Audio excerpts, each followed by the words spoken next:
Hi friends, welcome to Garib recipes. Friends, ఈరోజు మన గరీబ్ రెసిపీస్లో సేమియా ఫ్రూట్ కస్టర్డ్ని ఎలా తయారు చేసుకోవాలో చూద్దాము. చాలా టేస్టీగా, ఎంతో ఈజీగా మనం ఇంట్లోనే ఈ సమ్మర్ స్పెషల్ రెసిపీని చేసుకోవచ్చండి. అది ఎలాగో ఇప్పుడు చూసేద్దాము. దీనికోసము ఫస్ట్ స్టవ్ ఆన్ చేసుకొని ఒక ప్యాన్ పెట్టుకొని ఇందులోకి 1/2 టీ స్పూన్ నెయ్యి వేసి కరిగించుకోండి. నెయ్యి కరిగిన తర్వాత ఇందులోకి 1/2 కప్పు వరకు సేమియాని యాడ్ చేసుకోండి. ఈ సేమియా అనేది కొంచెం లావుగా ఉండే సేమియాని తీసుకోండి. అప్పుడే ఈ రెసిపీ చాలా టేస్టీగా ఉంటుందండి. ఇలా సేమియాని గోల్డెన్ కలర్లోకి ఫ్రై చేసుకోవాలండి. లో ఫ్లేమ్ మీద ఫ్రై చేసుకున్నట్లయితే సేమియా చక్కగా ఫ్రై అవుతుంది. ఇలా గోల్డెన్ కలర్లోకి ఫ్రై చేసుకున్న సేమియాలోకి 2 కప్పుల పాలని యాడ్ చేసుకోండి. అంటే 1/2 లీటర్ పాలన్నమాట. ఇవి పచ్చి పాలైనా వేసుకోవచ్చు, లేదా కాచిన పాలైనా వేసుకోవచ్చు అండి. నేనైతే కాచి చల్లార్చిన పాలనైతే తీసుకున్నాను. ఇప్పుడు మనము ఒక 5 నిమిషాల వరకు ఈ సేమియాని పాలల్లో ఉడికించుకుందాము.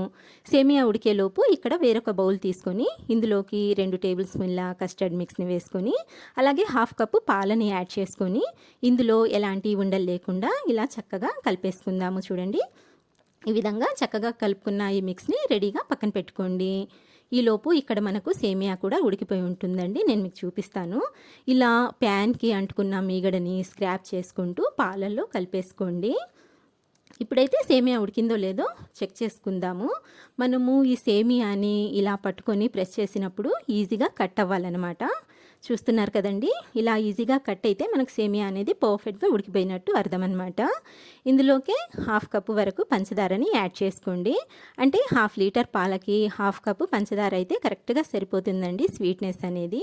ఇప్పుడు మనం ఈ పంచదారని ఇలా కలుపుకుంటూ కరిగించుకుందాము. చూస్తున్నారు కదండి, పంచదార ఎంత చక్కగా కరిగిపోయిందో. నెక్స్ట్ వచ్చేసి మనం ముందుగా ప్రిపేర్ చేసి పెట్టుకున్న ఈ కస్టర్డ్ మిక్స్ని ఇందులోకి యాడ్ చేసేద్దాము. ఇలా కలుపుకుంటూ యాడ్ చేసుకోండి. కస్టర్డ్ మిక్స్ని యాడ్ చేసిన తర్వాత 1/2 టీ స్పూన్ వరకు యాలకుల పొడిని కూడా వేసి ఇలా కంటిన్యూస్గా కలుపుకుంటూ ఉడికించుకోవాలండి ఈ కస్టర్డ్ని, లేకపోతే ఉండలు కడుతుంది. ఇలా కంటిన్యూస్గా కలుపుకుంటూ ఒక జస్ట్ 2-3 మినిట్స్ ఉడికించుకున్నట్లయితే ఇలా బబుల్స్ లాగా వస్తాయన్నమాట. ఇప్పుడు స్టవ్ ఆఫ్ చేసేయండి. స్టవ్ ఆఫ్ చేసేసి పక్కకు తీసుకొని కాస్త చల్లారనివ్వాలి. ఇలా చల్లారిన తర్వాత వేరొక బౌల్లోకి ట్రాన్స్ఫర్ చేసుకోవాలండి ఈ కస్టర్డ్ సేమియాని.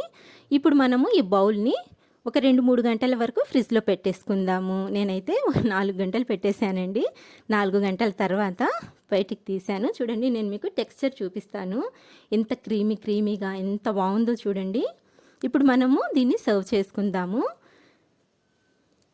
ఫస్ట్ అయితే నేను ఇక్కడ నానపెట్టుకున్న సబ్జా గింజల్ని తీసుకున్నానండి. 10 నిమిషాల ముందు 1 టేబుల్ స్పూన్ సబ్జా గింజల్ని నానపెట్టుకున్నాను.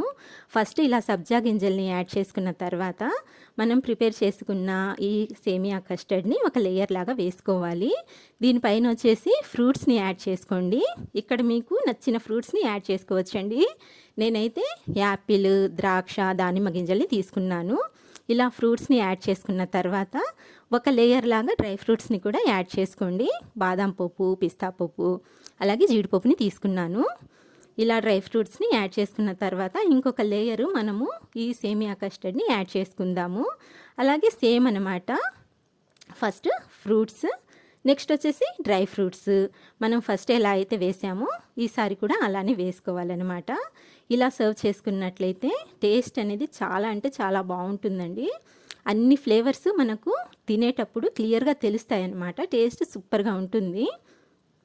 ఫైనల్గా టూటీ ఫ్రూటీ యాడ్ చేసుకొని చెర్రీ ఫ్రూట్తో గార్నిష్ చేసుకున్నట్లయితే ఎమ్మీ ఎంతో టేస్టీగా ఉండే సేమియా కస్టర్డ్ సలాడ్ రెడీ అండి. తప్పకుండా ట్రై చేయండి. రెసిపీ నచ్చినట్లయితే ప్లీజ్ లైక్ చేయండి.